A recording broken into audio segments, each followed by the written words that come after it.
Hello student, मैं Kamlesh sir आपका अपने यूट्यूब चैनल बायो क्लासेज में स्वागत करता हूं। बाबू मैं उम्मीद करता हूं कि आप लोग बहुत अच्छे होंगे। और आज का जो टॉपिक है बाबू वो है मेरिस्टेमेटिक टिश्यू यानी कि विभेजोतक ऊतक। सबसे पहले मैं आपको समझा देता हूं कि विभेजोतक ऊतक क्या होता है। मैं पहले पिछले वीडियो में भी बता चुका हूं कि विभेजोतक ऊतक क्या होता है, लेकिन आज मैं विभेजोतक ऊतक के डिटेल्स बारे में बताऊंगा, यानी कि उसको विस्तार से मैं बताऊंगा, विस्तार से पढ़ाने वाला हूं। पढ़ाने से पहले मैं थोड़ा सा आपको समझा देता हूं। यहाँ पे आइए, देखिए हम लोग पढ़ रहे हैं क्लास 9th की बायोलॉजी, कक्षा 9 की बायोलॉजी हम लोग पढ़ रहे हैं।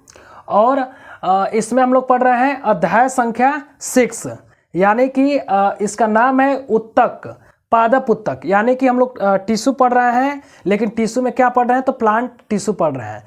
यानी कि पादप ऊतक के बारे में जानकारी ले रहे हैं, हम लोग स्टडी कर रहे हैं क्लास 9th की बायोलॉजी में।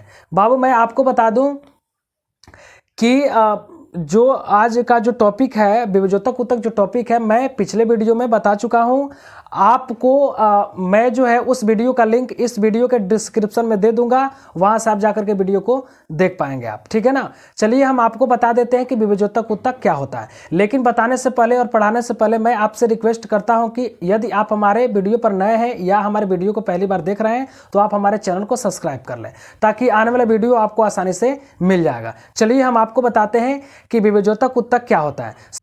तो आइए हम आपको बोर्ड पे समझा देते हैं कि विभेजोतक ऊतक क्या होता है। सबसे पहले मैं यहां पर नोट कर देता हूं कि पादप ऊतक कितने प्रकार के होते हैं, इसी से पता चल जाएगा कि विभेजोतक ऊतक क्या होता है। बाबू जो पहला होता है पादप ऊतक का जो पहला भाग होता है, मैं पिछले वीडियो में बता चुका हूं, आप वहां पे जाकर के वीडियो को देख पाएंगे, ठीक है ना। देखिए पहला जो होता है बाबू, इसको कहते हैं हम विभेजोतक, विभेजोतक ऊतक। इसको इंग्लिश में कहते हैं हम मेरिस्टेमेटिक, मेरिस्टेमेटिक टिश्यू के नाम से जानते हैं। जो दूसरा भाग होता है इसका, इसको हम कहते हैं अस्थाई ऊतक।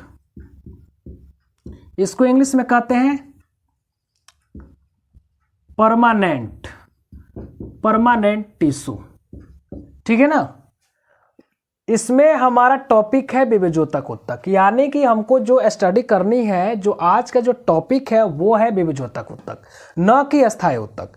बाबू अस्थायी ऊतक मैं नेक्स्ट डे बताऊंगा, आज मैं आपको बता रहा हूं विभेजोतक ऊतक, इतना ध्यान में रखना है। यानी कि पादप ऊतक का हम लोग पढ़ रहे हैं, पादप ऊतक का पहला प्रकार या पहला भाग विभेजोतक ऊतक, ठीक है ना। चलिए इसके बारे में हम चर्चा कर लेते हैं। ये हमारा है टॉपिक विभेजोतक ऊतक, ठीक है ना, इतना ध्यान में रखना होगा। देखिए बाबू विभेजोतक ऊतक जो होता है ना, इसकी कोशिकाएं, यानी कि जिस कोशिका से बना होता है, इसकी कोशिकाएं अपरिपक्व होती हैं, यानी कि अनमैच्योर होती हैं, और यह सदैव हमेशा निरंतर विभाजित करती रहती हैं। यानी कि इसकी कोशिका में समसूत्री विभाजन द्वारा बहुत सारे कोशिकाओं का निर्माण होता है, और सारे कोशिका मिलकर के विभेजोतक ऊतक का निर्माण करते हैं। और विभेजोतक ऊतक कोशिका पादपों में अन्य कार्यों के लिए उत्तरदायी होता है, इतना समझ जाइए, ठीक है ना। अब मैं आपको बता देता हूं कि यह विभेजोतक ऊतक जिस सेल्स का निर्माण करता है, यानी कि इसकी जो कोशिकाएं होती हैं वो जिस कोशिका का निर्माण करती, यानी कि जिस नए कोशिका का निर्माण करती हैं, वो तो अपरिपक्व होता है, लेकिन कुछ दिनों के बाद वह परिपक्व हो जाता है, मैच्योर हो जाता है। और मैच्योर होकर के किसका, कौन से ऊतक का निर्माण करता है, अस्थायी ऊतक का निर्माण कर देता है। यानी कि अगर हम कहें कि अस्थायी ऊतक क्या होता है, इसका निर्माण कहाँ से होता है, तो हम यही कहेंगे कि यह विभेजोतक ऊतक का ही एक भाग होता है। इसकी कोशिकाएं विभेजोतक ऊतक से निर्माण यानी कि निर्मित की जाती हैं। कोई दिक्कत समझने में? चलिए हम थोड़ा सा इसके बारे में और चर्चा कर लेते हैं।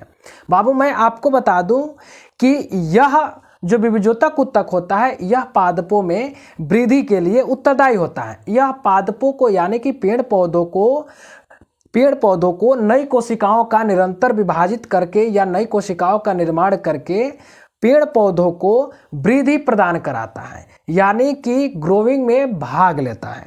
अब मैं आपको बता देता हूं बाबू कि जो विभेजोतक ऊतक होता है वो कहां कहां पादपों में पाया जाता है और वृद्धि कैसे कराता है। चलिए हम थोड़ा सा इसके बारे में चर्चा कर लेते हैं। बाबू मैं आपको बता दूं कि यह जो है कहां कहां पाया जाता है, तो तना, फूल, पत्तियां, जड़ और एधा में पाया जाता है। कहां कहां पाया जाता है बाबू? जड़, तना, पत्तियां, फूल और एधा। जड़ में कहां पाया जाता है? तो विभजोतक उत्तक मैं आपको बता देता हूं कि जब इसका जब प्रकार पढ़ेंगे, इसका जब टाइप्स पढ़ेंगे, तो वह रीजन के स्थान पर यानी कि स्थान पर पाए जाने के आधार पर, प्लांट में पेड़ पौधे के अंग के किस भाग पर पाया जाता है उसके आधार पर इसको हम डिवाइड करेंगे। तो अभी मैं नहीं बताऊंगा, इसको थोड़ी देर बाद बताऊंगा कि इसका टाइप्स कितने प्रकार के होते हैं और वो कहां कहां पाए जाते हैं और उनका कार्य क्या क्या होता है। लेकिन इसमें हम ये जानेंगे कि विभजोतक उत्तक कहां पाया जाता है, सुचारू रूप से कहां पाया जाता है। तो मैं आपको बता दूं कि यह जड़ में उपस्थित होता है, तना में उपस्थित होता है, पत्तियां में उपस्थित होता है, फूल में उपस्थित होता है और एधा में उपस्थित होता है।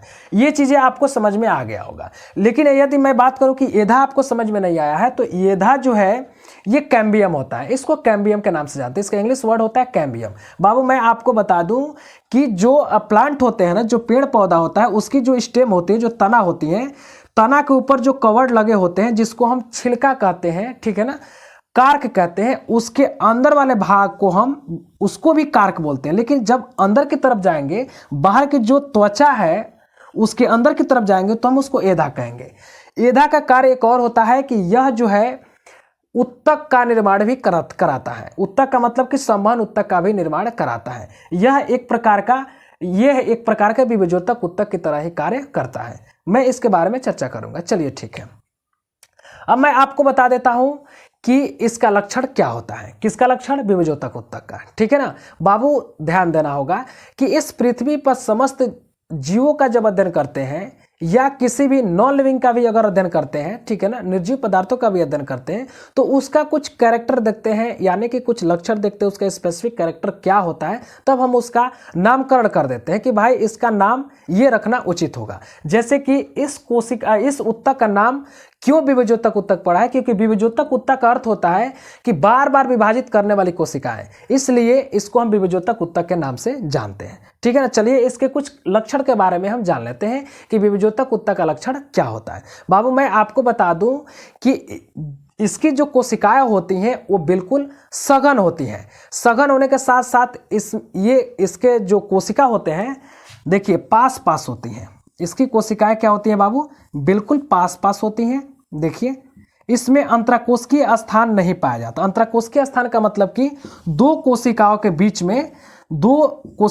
बीच में जो भाग होता है, जो खाली स्थान होता है, इसको हम अंतराकोशिकीय स्थान कहते हैं। लेकिन यहाँ पर मैं आपको बता दूं कि यहाँ पर जो नजदीक यानी कि बिल्कुल सघन सटा हुआ यहाँ पर सेल्स पाया जा रहा है। तो यहाँ पर कहीं आपको खाली स्थान नहीं दिखाई दे रहा है। इसके बीच में भी खाली स्थान नहीं दिखाई दे रहा है, इसके बीच में भी खाली स्थान नहीं दिखाई दे रहा है, इसलिए हम कह सकते हैं कि इसमें अंतराकोशिकीय स्थान नहीं पाया जाता है। अगर हम बात करते हैं कि इस कोशिका में कोशिका द्रव्य कैसा होता है, तो बाबू कणिकामय होता है। कणिकामय का मतलब कि जब इसको हम सूक्ष्मदर्शी से देखेंगे तो ये कणिकामय भाग दिखाई देगा, ठीक है ना, इतना ध्यान में रखिएगा। इसके साथ साथ मैं बता दूं कि यह केंद्रक युक्त भी होता है। इसमें केंद्रक भी पाया जाता है। क्या होता है बाबू? इसमें केंद्रक भी पाया जाता है। स्पष्ट रूप से इसमें केंद्रक देखा जा सकता है, ठीक है ना। और केंद्रक जो होता है वो थोड़ा सा बड़ा ही होता है, छोटा नहीं होता है। इसके साथ साथ हम बता दें कि इसमें जो वैक्यूल पाया जाता है, खाली स्थान पाया जाता है, लेकिन बहुत ही छोटा पाया जाता है बाबू, बहुत ही छोटा वैक्यूल पाया जाता है। कभी कभी तो ऐसा होता है कि इसमें वैक्यूल पाया ही नहीं जाता है, ठीक है ना, यानी कि अब्सेंस होता है। कभी कभी पाया जाता है तो छोटा होता है, अगर नहीं पाया जाता है तो नहीं पाया जाता है, इतना ध्यान में रखना है, ठीक है ना। इसके साथ साथ हम बता दें कि कोशिका के चारों तरफ जो विभजोतक उत्तक होता है, इसकी कोशिका के चारों तरफ सेलुलोज की झिल्लियां यानी कि कोशिका भित्ति लगी होती है, ठीक है ना, कोशिका भित्ति होती है। हम ऐसा कह सकते हैं कि विभजोतक उत्तक की जो कोशिकाएं होती हैं उसके चारों तरफ जो भित्तियां होती हैं वो सेलुलोज की बनी होती हैं, इतना ध्यान में रखना है, ठीक है ना। और इसकी आकार कैसा होता है भाई? इस कोशिका का आकार कैसा होता है? तो मैं आपको बता दूं कि अंडाकार हो सकता है और बहुमुखी भी हो सकता है, ठीक है ना। बहुमुखी का मतलब कि बहुत सारे मुख वाले, ऐसे बहुभुजी कहिए चाहे बहुमुखी कहिए, ठीक है ना। ये हो सकता है, कुछ इस तरह से हो सकता है, ठीक है ना, कुछ इस तरह से हो सकता है, ठीक है ना, इस तरह से हो सकता है, या फिर गोलाकार हो सकता है, इतना ध्यान रखना है, ठीक है ना। आई होप कि ये चीजें आपको अच्छी तरह से समझ में आ रहा होगा, ठीक है ना। चलिए इसके बारे में थोड़ा सा और हम चर्चा कर लेते हैं। बाबू अगर हम इसकी चर्चा करें तो हम यही बताएंगे कि इसके कुछ कैरेक्टर के बारे में हमने जान लिया। अब हम जो बताने जा रहे हैं आपको वो बताएंगे विभेद्योतक उत्तक का प्रकार। बाबू विभेद्योतक उत्तक कितने प्रकार का होता है, ठीक है ना। तो आप लोग वीडियो के अंत तक बने रहिए, हम आपको समझा देते हैं कि विभेद्योतक उत्तक कितने प्रकार का होता है, ठीक है ना। वीडियो के अंत तक आप लोग बने रहिए।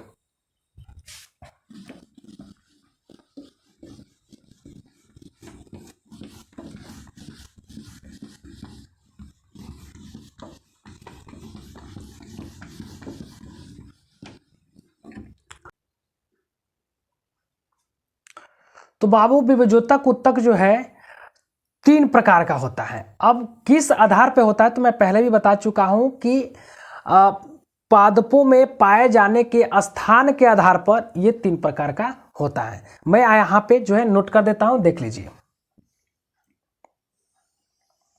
विभेद्योतक उत्तक 3 प्रकार का होता है। कौन कौन सा होता है बाबू? जो पहला होता है उसको कहते हैं हम शीर्ष विभेद्योतक। क्या बोलते हैं?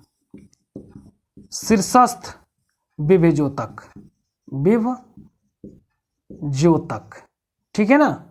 और जो दूसरा होता है बाबू उसको कहते हैं हम अंतर्वेशी विभेद्योतक। क्या बोलते हैं? अंतर्वेशी विभेद्योतक, अंतर्वेशी विभेद्योतक।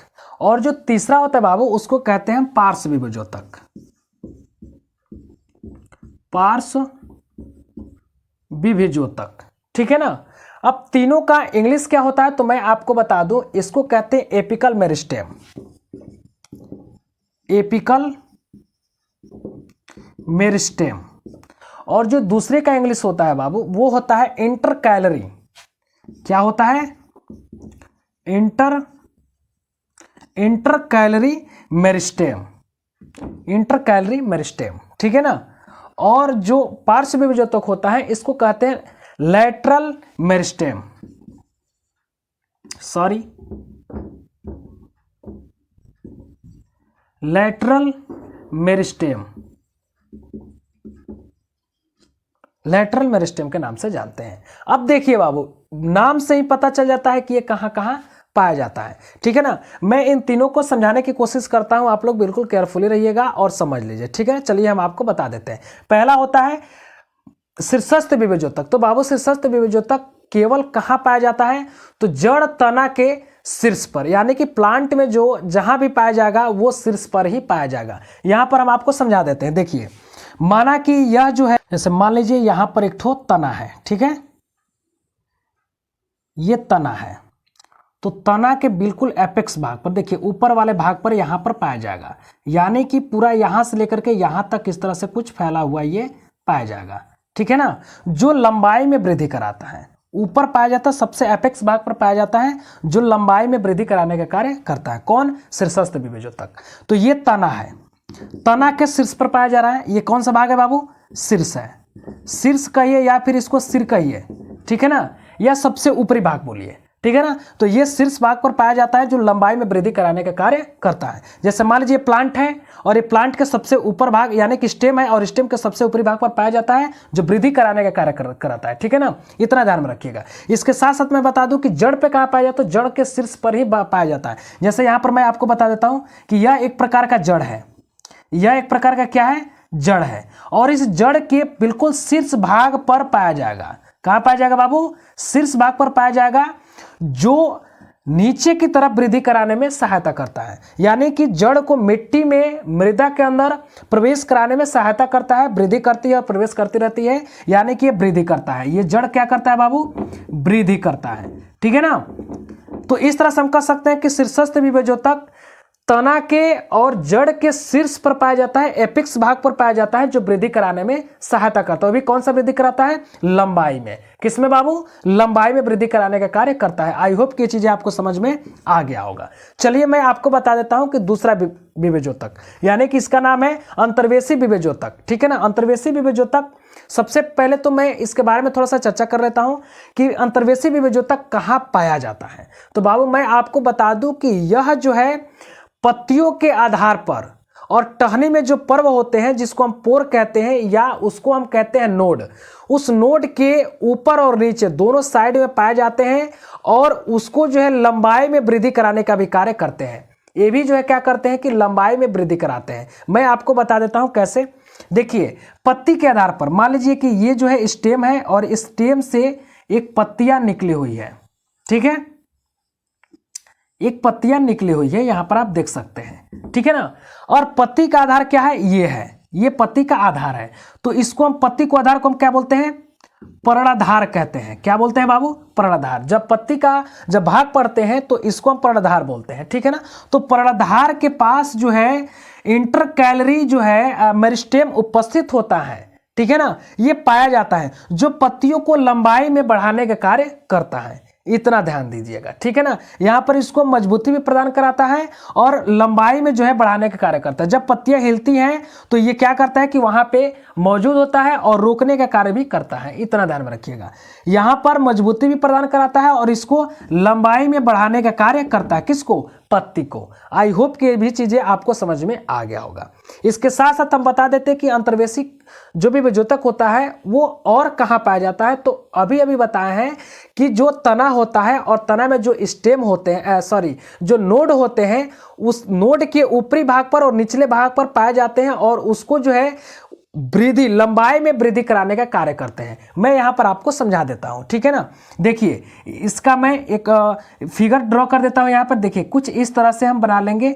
जैसे मान लीजिए गन्ना, ठीक है ना, या किसी भी टहनी का पोर ले लीजिए और उसको कहते हैं पोर कहिए या पर्व कहिए, ठीक है ना, या उसको नोड कहिए। तो कुछ इस तरह से गन्ना में आप देखे होंगे, ठीक है ना, गन्ना में भी देखे होंगे, बाजरा में भी देखे होंगे, मक्का में भी देखे होंगे, ठीक है ना। कुछ इस तरह से पाया जाता है, नोड पाया जाता है, ठीक है ना। नोड, इसको क्या बोलते हैं बाबू, नोड बोलते हैं, यानी कि इसको हम पर्व बोलते हैं, ठीक है ना। पर्व है, पर्व होता है, ठीक है ना। अब मैं आपको बता दूं कि जो पर्व होता है, इस पर्व के निचले साइड पर यहां पर भी मौजूद होता है और इसके ठीक ऊपर भी मौजूद होता है। यानी कि यहां पर और यहां पर क्या पाया जाता है, इंटरकैलरी मेरिस्टेमेटिक टिश्यू पाया जाता है। इतना ध्यान में रखिएगा। यह इधर की तरफ वृद्धि कराता है, नीचे की तरफ वृद्धि कराता है और ये ऊपर की तरफ वृद्धि कराता है। यानी कि ये जो नोड है और ये नोड है, इसके बीच वाले भाग को हम इंटरनोड बोलते हैं, ठीक है ना, इंटरनोड बोलते हैं। और इंटरनोड को क्या करता है, लंबाई में बढ़ाता है। जैसे यहां पर इतना छोटा है तो मैं यहां पर इसको इतना बड़ा कर देता हूं, यहां पर इतना बड़ा हो गया, दिखाई दे रहा है ना। तो ये जो है क्या करता है कि इधर भी होता है और इधर भी होता है, इधर ये खींचता है, ये ऊपर की तरफ खींचता है और लंबाई में बढ़ाने का कार्य करता है। इतना ध्यान में रखिएगा, ठीक है ना। मैं बहुत ही अच्छे से आपको समझा रहा हूं। आई होप कि ये चीजें आपको समझ में आ गया होगा। चलिए हम अब बात करते हैं पार्श्व विभेदक उत्तक के बारे में। बाबू मैं बता दूं कि पार्श्व विभेदक कहां कहां पाया जाता है। तो पार्श्व विभेदक ये तने और मूल के परिधि में पाए जाते हैं। तने और मूल के परिधि का मतलब मैं आपको बता देता हूं कि माना कि यहां पे मैं समझा देता हूं, माना कि ये जो है तना है, एक प्रकार का तना है। जब तने को हम यहां पर सेक्शन करेंगे तो कुछ इस तरह से आपको दिखाई देगा। यहां से मैंने सेक्शन कर दिया, चलिए यहां से नहीं, मैं यहां से सेक्शन कर देता हूं, ठीक है ना। तो कुछ इस तरह से आपको दिखाई देगा, ठीक है ना, गोला सा संरचना दिखाई देगा। मैं आपको समझाने के लिए बता रहा हूं परिधि में, ठीक है ना। ये स्टेम है, देखिए ये स्टेम है और इसका ये भाग जो सरफेस है वो दिखाई दे रहा है, ठीक है ना, सरफेस वाला भाग दिखाई दे रहा है। अब कहां पाया जाता है पार्श्व विभेदक, तो इसकी परिधि में, यानी कि बीच वाले भाग को छोड़ करके इसके साइड में पाया जाता है। इसके साइड में जो है पाया जाता है, ठीक है ना। यहां पर ये मौजूद होता है, ये उत्तक यहां पर मौजूद होता है और इसको चौड़ाई में यानी कि मोटाई में बढ़ाने का कार्य करता है।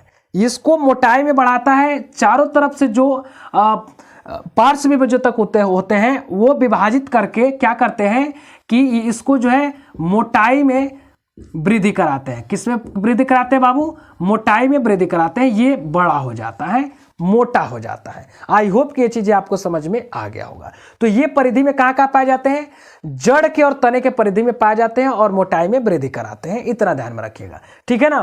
तो आई होप कि ये चीजें आपको समझ में आ गया होगा। अब हम आपको बता देते हैं कि ये उत्तक यानी कि जो पार्श्व विभेदक उत्तक होता है इसका एक विशेष कार्य भी होता है। जैसे कि पार्श्व विभेदक उत्तक जो होगा वो जाइलम और फ्लोएम का भी निर्माण कराता है। जाइलम और फ्लोएम का मतलब कि संवहन उत्तक का भी निर्माण कराता है। और संवहन उत्तक को दोनों के बीच में जो भाग पाए जाते हैं, जाइलम और फ्लोएम के बीच में जो भाग पाए जाते हैं, ये जाइलम है, ये जाइलम है और ये जो है फ्लोएम है। इसके बीच में जो भाग पाया जाता है ये एधा कहलाता है।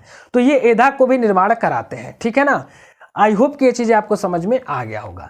तो चलिए आज के लिए इतना ही। आज हम लोग क्या पढ़े बाबू? विभुजोतक उत्तक, ठीक है ना। आई होप कि विभुजोतक उत्तक आपको समझ में आ गया होगा, मैं पूरा विश्वास करता हूं। यदि समझ में आपको मेरा पढ़ाया हुआ विभुजोतक उत्तक समझ में आ गया है तो आप हमारे चैनल को सब्सक्राइब कर लें, लाइक करें, कमेंट करना तो बिल्कुल ना भूलें। और इसके साथ साथ जो आपके साथी क्लास 9th में पढ़ने वाले हैं, इस वीडियो का लिंक उसके पास भेजें ताकि वो भी पढ़ सके, ठीक है ना। आज के लिए इतना ही।